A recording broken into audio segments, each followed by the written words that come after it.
Rajagopal Nagar welfare society plot purchasers పాపం ఈ land కొన్నారు. కొన్న తర్వాత కొన్ని సర్వే నంబరు వాళ్ళ స్వాధీనంలోకి వెళ్ళినాయి. ఆ తర్వాత కొన్ని కేసెస్ హైకోర్టులో పెండింగ్ ఉన్నాయి.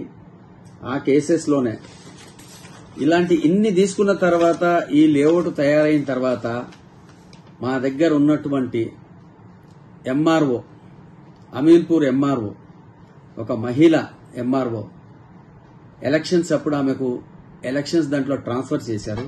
ట్రాన్స్ఫర్ చేసినప్పుడు పాప ఆమె ఎంత అమాయకురాలుగా నటిస్తుందంటే ఆమె వచ్చిన తర్వాత ఆ గ్రామాన్ని విజిట్ చేయొద్దు, ఆ గ్రామంలో ఏమేమి ఉన్నాయి, ఏమేమి కేసెస్ అని తెలుసుకోదు. ఆమె చేస్తున్నటువంటి పని ఏంటంటే ఏ పేపర్ చూడదు. గత 3-4 రోజుల ముందు ఆమె సంతకం చేసి చేయకుండా ఆమె పేరు మీద ఒక పత్రికా ప్రకటన వచ్చింది, ఎంఆర్ఓ గారు ఇచ్చినట్టు. ఏమనిస్తుందంటే ఈ ల్యాండ్లో ఇట్లుంది, ఈ ల్యాండ్ గ్రామస్తులది కాదు, ఇది ఎవరిదో ల్యాండ్ అనే పత్రికా ప్రకటనలు వాళ్ళు ప్రైవేట్ వాళ్ళు వస్తే ఆమె తెలుసు, సోషల్ మీడియాలో వచ్చింది, ఆమె దగ్గర ఉంది. 3-4 రోజులు, వారం రోజుల నుంచి మీడియాలో, సోషల్ మీడియాలో రైట్ లేనోడు నడిపిస్తుంటే వాని మీద కంప్లైంట్ ఇవ్వడానికి ఈ ఎంఆర్ఓకు ధైర్యం సరిపోతలేదు. కలెక్టర్ గారు కూడా అసలు తెలుసుకోకుండా అసలు వాస్తవాలేంది, ఈ ఐలాపూర్ గ్రామంలో వాస్తవాలేంది, ఎవరికి పట్టా ఉంది, పట్టా ఉన్న భూములు ఎవరెవరికి ఉన్నాయి, కోర్టులో కేసెస్ ఏ భూములు ఉన్నాయి తెలుసుకోకుండా హైడ్రాలా ఎవరో కోన్ కిస్కాయగాడు పనికిరానోడు కంప్లైంట్ ఇస్తే హైడ్రా వాళ్ళు కొట్టేస్తారని చెప్పి కలెక్టరు, ఎంఆర్ఓ, సిబ్బంది, పోలీసు వాళ్ళు ఒకటై రాత్రి మీ దగ్గర బిల్డింగ్లు కొట్టేస్తారంటే, అరే మా రైటు, మాకున్న ల్యాండ్స్, మా తాతలు ముత్తాతలు సంపాదించిన ల్యాండ్స్ 200 సంవత్సరాల నుంచి ఆ విలేజ్ లో మేము ఉంటున్నాం పట్టేదార్స్గా. మేము ఏ కేసెస్ లో కూడా మేము పార్టీ కాదు.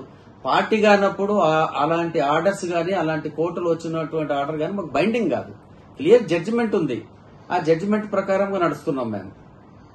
రీసెంట్లీ ఏదో ఒక సొసైటీ కేసు వేస్తే వాళ్ళ సొసైటీ అప్లికేషన్ ని కన్సిడర్ చేయమని చెప్తే కలెక్టర్ ఏదో లెటర్ రాసేస్తే కలెక్టర్ దానికి ప్రొటెక్షన్ ఇస్తా, నేను కొట్టేస్తా అంటే, కలెక్టర్ గారు మీరు మంచిగా అర్థం చేసుకోండి, మీకు అట్లా ప్రైవేట్ ల్యాండ్లను ప్రొటెక్షన్ చేయమని ఒకవేళ హైకోర్టు అనలే, దానికి ఏమి ఉందో మీరు కన్సిడర్ చేసి దాన్ని ఎగ్జామిన్ చేయమన్నారు.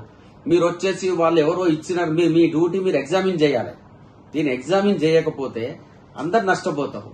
కాబట్టి హైడ్రాని అడ్డం పెట్టుకుని హైడ్రా రింగ్ రోడ్ రోపట్ల ఇంకా మొత్తం ఈ జీవోలో ఇంకా ఏం అలాంటి ఆర్డర్స్ ఏం రాలేదు. ఇప్పుడు నేను చూపించినటువంటి వాస్తవాలు గాని, కోర్టు ఆర్డర్స్ గాని ఇవన్నీ మీడియా ముందు పరిశీలిద్దాం. కలెక్టర్ గారు కూర్చోండి, ఎంఆర్ఓ గారు కూర్చోండి, మీ సిబ్బంది కూర్చోండి, పోలీస్ డిపార్ట్మెంట్ కూర్చోండి, మేము గ్రామస్తులం కూర్చుంటాము. యాజ్ ఏ అడ్వకేట్ గా నేను కూడా మీ ముందు కూర్చొని నా దగ్గర ఉన్నటువంటి ఈ కేసెస్ నేను 35 years నుంచి కొట్లాడుతున్నాను. కాబట్టి ఇందులో వాస్తవాలు తెలుసుకోకుండా ఆదల బాధల మీద వచ్చేసి మేము జేసీపీలను పెడతాము, కొడతామంటే దీంట్లో కంటెంప్ట్ అవుతారు క్లియర్ గా. రేపు మేము మధ్యాహ్నము లంచ్ మోషన్ మూవ్ చేస్తున్నాము.